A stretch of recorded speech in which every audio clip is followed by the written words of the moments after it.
आणि पुन्हा एक वैद्य आहे, आम्ही दोघा वैद्य आहोत इथं. पण तसे आपल्या या मार्गामध्ये आता वाघ आले, काही कोल्हे आले, नाही आले का? कोल्हे, वाघ, सगळे लांडगे आले मार्गात. वाघमारे, डुकरे, आसवले सगळेच आले. आता वैद्यही आले. आम्ही आहोत दोन इथं, आहो का नाही? आणि त्याच्यामुळं हा मार्ग अनुभवाचा आहे. बाबाने आम्हाला सांगितलं, ही चर्चा बैठक आपली शाळा आहे आणि अनुभव याच ठिकाणी ऐकायला मिळतात. आता तुम्ही आले, बसले, घरी राहिले असते तर हे अनुभव ऐकायला भेटले असते का? नसते भेटले ऐकायला. यामुळे आमचं ज्ञान वाढते, परमेश्वराप्रती आमचा विश्वास वाढते. एका परमेश्वराच्या गुणावर जेव्हा चर्चा होते तेव्हा ऑटोमॅटिक आम्हाला सांगावं लागत नाही, आमच्या प्रपंचामध्ये, आमच्या वागणुकीमध्ये फरक येते. आणि आमची वागणूक परमेश्वराला जी अभिप्रेत आहे त्या दिशेने आम्ही जाते. म्हणून चर्चा बैठकीला खूप महत्व आहे. ही चर्चा बैठक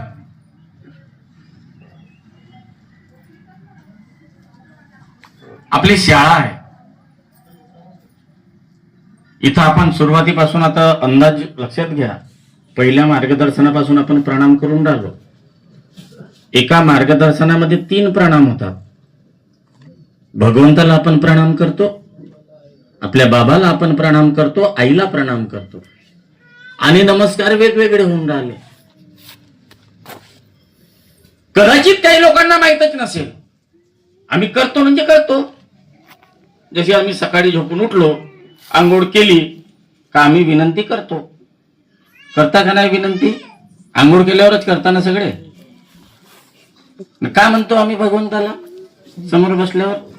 भगवान बाबा हनुमानजींनी जीवनात केलेली सर्व पूजा व जुने विचार बंद केले, पण यंदा गावोगावच्या शेवकीने घोगऱ्या महादेवाला आंघोळीला गेल्या. सकाळी घरी विनंती केली, बढिया विनंती केली, बाबाला नमस्कार केला आणि गेल्या कुठे? आंघोळीले. मग आता का म्हणून गेल्या तुम्ही? इकडं काय सांगितल्या? घरी भगवंताच्या प्रतिमेसमोर बसल्या तेव्हा भगवान बाबा हनुमानजींनी जीवनात केलेली सर्व पूजा व जुने विचार बंद केले. इकडे बाबाला सांगितल्या का आम्ही बंद केले ना? तिकडे कुठे गेल्या तर घोगऱ्या मारुतीले. आहे का नाही? आता गुरुपौर्णिमा झाली. आपल्या गुरुले कोणती पौर्णिमा पाहिजे ना कोणती पूजा पाहिजे? बाबानं काय सांगितलं? सत्य, मर्यादा, प्रेम. सकाळची विनंती ना सायंकाळची प्रार्थना. या गोष्टीमध्ये सगळं काही आलंय. या विश्वाचं सार आहे. 4 वेद, 6 शास्त्र, 18 पुराण जे काही आहे, हा सगळा कुठं आलाय? तत्वशब्द नियमात आलाय.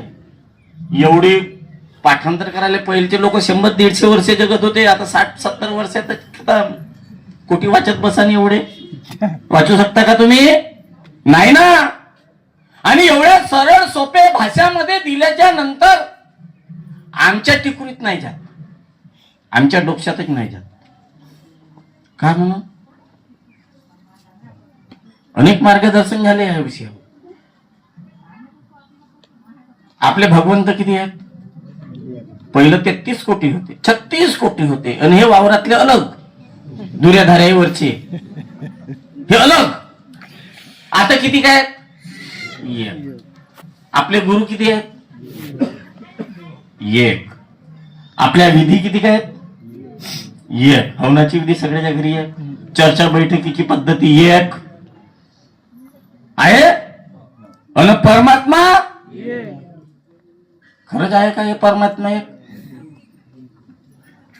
असा कोणता गाव सुटला का? आता कुई गावामध्ये का परमात्मा एकच असेल का?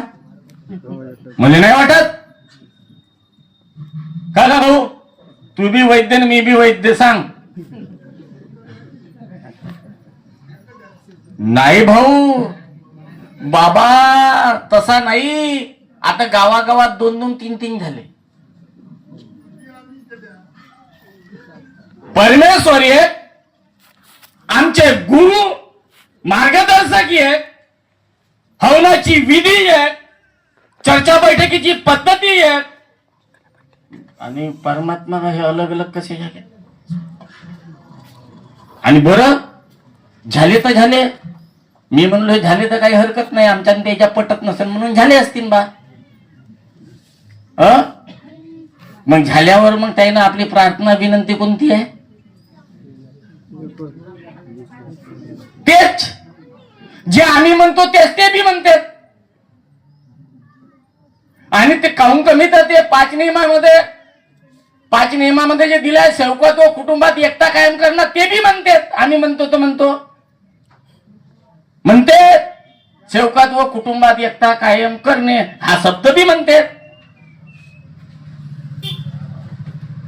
मग जर हा मार्ग माझ्या बाबांना काढलाय,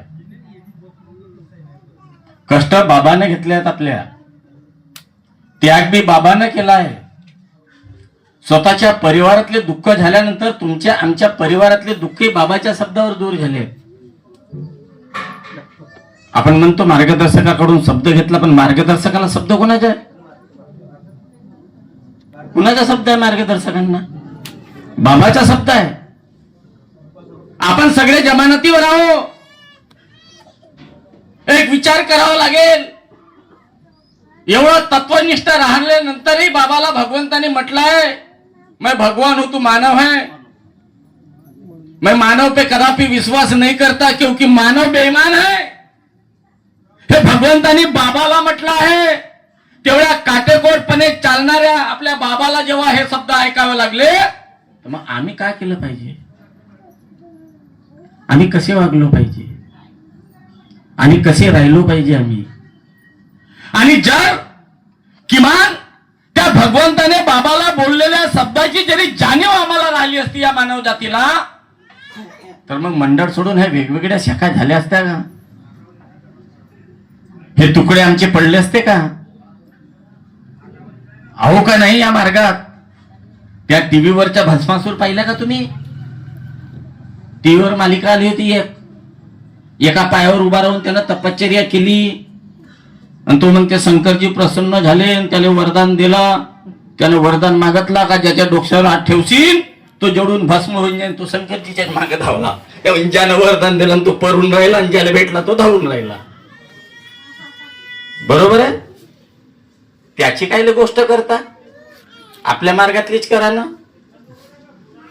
त्याची पिले ती तयार झाले ना, नाही झाले का? त्याचे पिले या मार्गात नाही झाले का? मार्गात आले पहिलं, एकाच जागी आलो सगळे, मंडळातच सगळे जुळले पहिले. मग धीरेशानं पैसा जमा करासाठी बाहेर निघले. कायसाठी? पैसे कमवण्यासाठी. मग बाहेर निघले. आता जे का बाईचं नाव घेतलं होतं येते, मग ते नाव काय बरोबर येत नाही तिच्या. म्हणजे ओळखता का? मग कसे कसे ओळखतील? अरे आता तापेश्वर वैद्य संचालक बनला, आता 40 किलोचा आहे आणि समजून घे उद्या चांगला माल खाल्ला ना तुमच्या खिशातले चोरू आणि 80 किलोच्या झाल्यावर मग ओळखू येईन का? आता 40 किलोच्या आहे सगळ्यांना पाहिलं मला नजरभर, आणि उद्या चालून मी 1-3 वर्षानं खूप खाल्लो आणि असा म्हणून आलो तर मग हे काही ओळखू येईन का तुम्हाला? मग काय ओळखांची त्या बाईले होते. खाण्यापिण्याचा फरक पडते नाही पडत का गुरुजी? पडते फरक. पण लक्षात ठेवली पाहिजे एकच गोष्ट, या सृष्टीची रचना जी झाली आहे, प्रत्येक भागवत होईन, कीर्तन होईन, कोणतंही होईन, हे लोक लगेच देवाच्या फोटो जरी मांडत असतील तरी तो महाराजाच्या तोंडातून एक वाक्य निघतेच. कोणता निघते? करता करविता एकच आहे म्हणते. काय म्हणते? अरे तूच तर म्हणतेस करता करविता एकच आहे, तर मग इकडं हा कोणता सांगतेस? याला अलग अलग काऊन सांगतेस? आमच्या बाबानं असं नाही केलं. आमच्या बाबानं एक आहे सांगितलं आणि एकच पाळलं ना, आम्हाला एकच पाळायला सांगितलं. हा एकमेव गुरु आहे या सृष्टी, ज्यानं प्रपंचामध्ये राहून परमेश्वरी शक्ती प्राप्त करणारा. सृष्टीत असे नाही झाले. काहून का आम्ही वाचला आहे, माझ्याही वाचन बरेच झालं आहे ना, चालूच आहे. कारण की उद्या विचारू शकते ना आम्हाला कोणी. आता डायरेक्टर आहोत, मला स्वतः माहित पाहिजेत काही माहिती, म्हणून वाचा लागून राहिला. तर नाही तर नव्हतं वाचत पहिले सगळे ग्रंथ. ते पूजेसाठी नाही वाचून राहिलो का माझ्या बाबाने हे जे मिळवलं आहे, अगोदरच्या लोकांनी ते सांगितलं. आता मी पाहून राहिलो. पण हे मनात आलेल्या जणाला आहे ना, दुकानं लावासाठी ना पैसा कमवासाठी बरोबर आम्हाला तोडला आणि परमेश्वरापासून आम्हाला दूर नेला आणि भूतमंदात आणला आणि त्या भूतायले मंदात आणून आम्हाला लुटणा चालू केला. पण या कलियुगात पुन्हा आमचे बाबा आलेत आणि बाबाने एक सत्य आमच्या समोर ठेवला. पहिले जागृत केला, स्वतः त्याचा पालन केला, त्याला उभं केलं, शक्ती जीव आणला आणि तो तुम्हाला दिला आणि ते तुम्हाला दिलं म्हणून 3 दिवसाच्या कार्यात. आता तस बोलले जांभूळकर साहेब, 4-5 वैद्य बसले होते, दारूचे खंबेही होते म्हणते ते तीच, आणि मार्गात येवालेच होते. मग एकाएकी आठवला बायको मरून जाईन ना. त्या काळात भेटत होते तुमच्या काळात, आता तर मेली का पुन्हा भेटे नाही.